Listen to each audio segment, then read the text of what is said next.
2015. gada rudens mačs pret Automobīlistu līdz beigām minūte 20. Rezultāts ir 2-4 un aina, diemžēl, ir ļoti bezcerīga. Līdz brīdim, kad trešos vārtus Rīdzinieku labā guva Kaspars Saulietis. Sekundēm ritot cerība līdzjutēju sirdīs virmoja gaisā un ar 40 sekundžu intervālu 286 spēles Nacionālajā hokeja līgā aizvadījušais Soms Ville Leino pievelk rezultātu līdz neizšķirtām 4-4 un Dinamo ir atpakaļ spēlē. Turpinājumā seko papildlaiks. Dārziņš meistarīgi ievelk ripu pretinieku zonā un pēc mirkļa tikpat meistarīgi pielabo metienu no zilās līnijas, dāvājot hokeja līdzjutējiem vienu no lieliskākajiem atspēlēšanās mirkļiem Dinamo atjaunošanas vēsturē. Jāatzīmē, ka spēles gaitā situācija bija vēl kritiskāka, rezultātam esot pat 1-4. Pārceļamies uz 2010. gadu, kad Rīgas hokeisti devās izbraukumā uz Sanktpēterburgu. Toreiz pretī stājās komanda, kas drīzāk atgādināja Eiropas un Krievu zvaigžņu izlasi,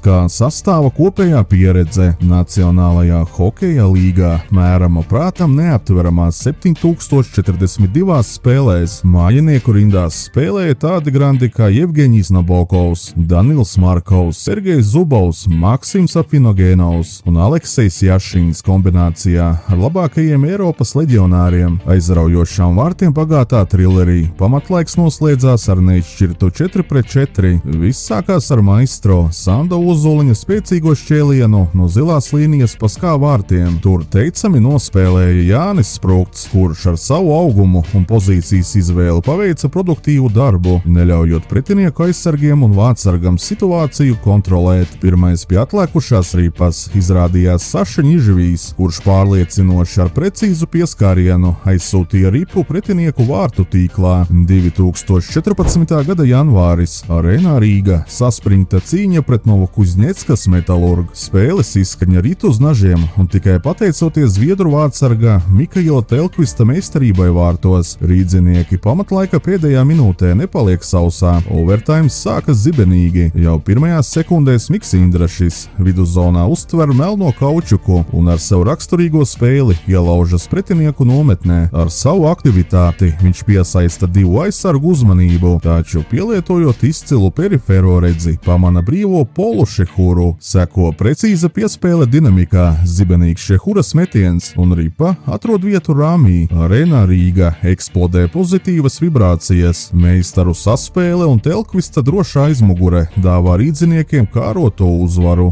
2012. gada mačā pret Viķas rīdziniekiem pietrūka 1,5 minūte, lai nosargātu minimālu, bet sausu uzvaru 1-0. Tādējādi likumsakarīgi spēles notikumi pārcēlās uz papildlaiku. Brīdī, kad spēlēts puse no 5 minūšu papildlaika, Dinamo uzbrucēju sākotnējais 2-2 izrāviens zibenīgi transformējās klasiskā 3-2 izgājienā. Šeit savu pieredzi nodemonstrēja Mārtiņš Karsums ar pareizu ķermeņa virzību uz centru. Viņš burtiski atvēra gaiteni, piespēlēja komandas biedram. Metiens lidoja garām mērķim, taču Karsums, kā jau tipisks uzbrucējs, neslēdzās no epizodes un palika vārtu priekšā zonā, ko hokejā uzskata par uzbrucēja maizi. Ripa laimīgi atlēca tieši viņam uz nūjas lāpstiņas, un Mārtiņš to nekavējoties trieca tīklā, panākot kaujiniecisku 2-1 uzvaru mājās. 2012. gada izslēgšanas spēļu sērija pret Nižņu Novgorodas Torpēdo kļuva par īstu nervu pārbaudi. Rīdziniekiem izdevās izcīnīt 3 uzvaras, no kurām 2 tika izrautas tieši papildlaikos. Pirmais panākums nāca 1. martā saspringtā un taktiski smagā cīņā. Izšķirošo vārdu teica Miķelis Rēdliks, kura precizitāte pielika punktu šim mačam. Drāma turpinājās jau pēc diennakts 3. marta vakarā Rīgā. Arēna pulsēja un mačs atkal nonāca līdz papildlaikam pie rezultāta 3-3. Šeit nostrādāja Rēdlika un Karsuma neatlaidība. Viņu uzcītība vārtu tūmā radīja nepieciešamo mirkli, un, kā saka, īstajā laikā un vietā atradās Jānis Sprūgts. Viņš lieliski izmantoja radušos izdevību, panākot kaujiniecisku 4-3 uzvaru pār viesiem. 2011. gada drēgnais rudens vakars. Vienīgais veids, kā sasildīties, ir kvalitatīvs hokejs un cerību uz panākumu pret spēcīgo skā vienību. Spēle izvērtās par īstu trileri. Pamatlaiks noslēdzās ar kaujiniecisku 4-4, un uzvarētāja liktenis atkal tika uzticēts papildu papildlaikam. Zīmīgā brīdī savu meistarību un uzcītību parādīja Miķelis Redliks. Viņš tiesnešu acu priekšā izprovocēja pretinieku uz noteikumu pārkāpumu, nopelnot rīdziniekiem zelta vērtu vairākumu. Iemetiens kā aizsardzības zonā. Jānis Sprukts to uzvarēja, uzreiz dodot iespēju saspēlei. Pēc dažām precīzām piespēlēm Ripa nonāca pie aizsarga Gunta Galviņa. Viņš nevilcinājās, sekoja spēcīgs un neapturams šķēliens, kas burtiski cauršāva pretinieku aizsardzību un pielika punktu šai spēlei. Uzvara vairākumā, 2 punkti kabatā un tūkstošiem līdzjutēju tribīnēs varēja ieslīgt patiesā hokeja ekstāzē.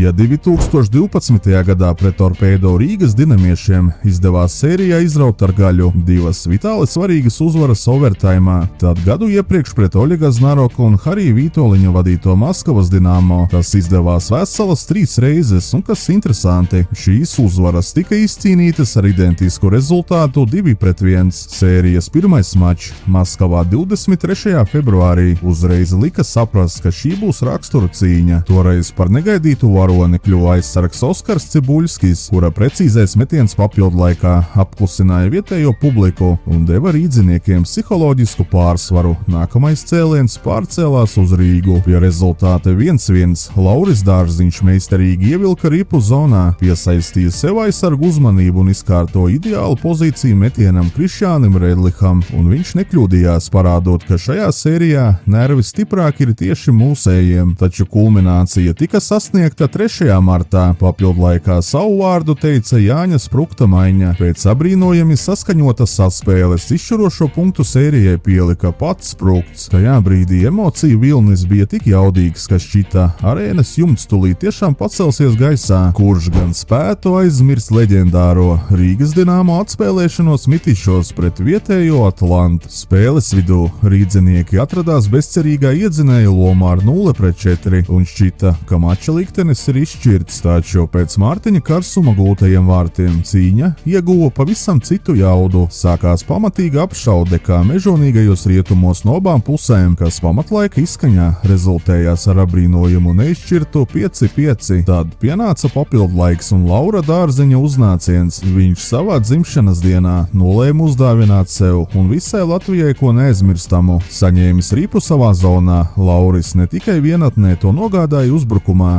bet ar perfektu eleganci izsmēja vairākus pretinieku spēlētājus un augstasanīgi apspēlēja vācargu. Tas bija fenomenāls noslēgums, ideāla dāvana komandai un līdzjutējiem pie ekrāniem. Šīs solo gājiens pielika treknu punktu vienai no varenākajām atspēlēšanās epizodēm Dinamo vēsturē, vēlreiz pierādot, ka hokejā nekas nav beidzies līdz pat pēdējai sekundei. 2013. gada novembra vidus arēna Rīga gaisā virmo saspringums, jo pamatlaika beigās tablo spēlē pret Hantimansiskas Jugra rāda neizšķirtu 3-3. Skatītājiem tas nozīmēja tikai vienu - priekšā nervos un neprognozējams papildlaiks. Pēc pašaizliedzīgas un disciplinētas spēles aizsardzībā rīdziniekiem izdevās pārtvert Ripu, zibenīgi pārējot pretuzbrukumā. Viesu aizsardzība neprata pielāgoties, un pēc vairākām precīzām komandas biedru piespēlēm ideālā pozīcijā nonāca Miks Indrašis. Viņš nevilcinājās nemirkli, sekoja izcils one-timer metiens bez Ripas apstādināšanas. Šis šāviens bija kā spēcīgā nagla pretinieku zārkā, kas ielidoja tieši mērķī, nodrošinot komandai dramatisku uzvaru ar 4-3.